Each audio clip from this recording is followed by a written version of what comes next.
अस्सलाम वालेकुम नाज़रीन, सच एक्सप्रेस न्यूज के साथ मैं हूं अफरोज मुगल। आज हम बात करने वाले हैं कॉफी पीने के फवाइद। माहिरीन के मुताबिक रोजाना 3 कप कॉफी पीने से किसी भी वजह से मौत का खतरा 12% और दिल की बीमारियों से मरने का खतरा 17% तक कम हो जाता है।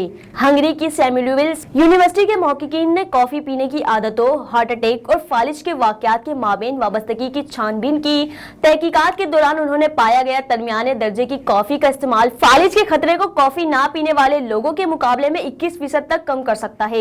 महक़क़ीन का कहना है कि ये लोगों में कॉफी की बाकायदा इस्तेमाल और कॉफी की कल्बी असरात का मुनज़्ज़म अंदाज में जायजा लेने का सबसे बड़ा मुताला है। माहिरीन के मुताबिक तहकीकीन के नताइज बताते हैं कि कॉफी का बाकायदगी से इस्तेमाल महफूज है। यहाँ तक कि कॉफी को रोजाना ज्यादा मिकदार में इस्तेमाल भी दिल से मुतल्लिक सेहत पर मुनफी असरात मुर्तब नहीं करता और 10 से 15 साल तक मुसलसल कॉफी पीना भी मौत का सबब नहीं बन सकता। माहिरीन का कहना है कि एक दिन में आधे से 3 कप तक कॉफी पीना फालिज के खतरात, कल्बी अमराज या किसी भी वजह से मौत के खतरात को कम कर देता है। मुताले में डॉक्टर साइमन और साथियों ने 11 साल की औसत मुद्दत के दौरान 4.5 लाख से जायद बालिगों की सेहत और कॉफी के इस्तेमाल की आदत का मवाजना किया।